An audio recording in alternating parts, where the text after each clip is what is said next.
warahmatullahi wabarakatuh. Perkenalkan nama saya Ali Fauzia, NPM 2135 155 16067. Di video ini, saya akan mempresentasikan UAS saya mengenai setujukah pembangunan infrastruktur yang dilakukan Universitas Nasional hari ini akan memberikan manfaat bagi proses belajar mengajar di Universitas Nasional. Pendahuluan, pembangunan infrastruktur merupakan fondasi penting bagi setiap institusi termasuk pembangunan infrastruktur yang dilakukan Universitas Nasional, yang mana hal tersebut dianggap sebagai solusi untuk mendukung kegiatan belajar mengajar, seperti penambahan ruang kelas untuk memberikan manfaat nyata bagi mahasiswa dan staf pengajar. Pembahasan.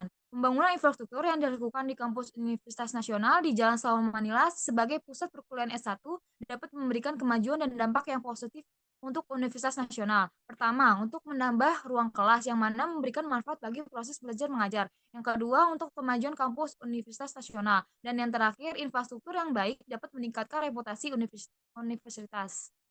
Oleh karena itu, saya setuju dengan adanya pembangunan infrastruktur yang tentu saja memberikan manfaat dalam proses belajar mengajar, seperti penambahan ruang kelas, gedung, fasilitas transportasi, dan sarana lainnya, sehingga perlu adanya pengambilan keputusan yang tepat dan perencanaan yang baik untuk memastikan bahwa pembangunan infrastruktur ini dapat berjalan dengan optimal, yang mana perencanaan ini dapat dilakukan dengan menggunakan cost-benefit analysis. Dalam konteks pembangunan gedung baru kampus Universitas Nasional, CBA akan mempertimbangkan biaya yang terlibat dalam pembangunan dan pengoperasian gedung baru, serta manfaat yang dihasilkan. Angkatan tahun 2022 hingga tahun 2003 mengalami kenaikan menjadi 9,7 juta. Dari kenaikan uang semester seperti pendapatan tambahan, harus terjadi keseimbangan dalam peningkatan kualitas pendidikan. Dengan membandingkan biaya dan manfaat ini, CBA membantu pengambilan keputusan untuk menilai keberlanjutan dan kebijakan yang paling efektif dalam jangka panjang.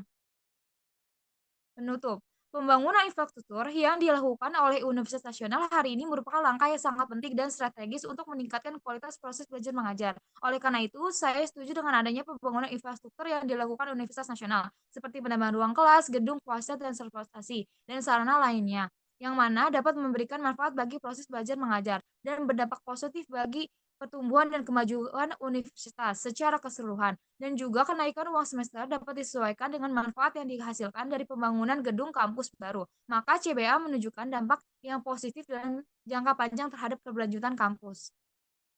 Sekian presentasi dari saya. Wassalamualaikum warahmatullahi wabarakatuh.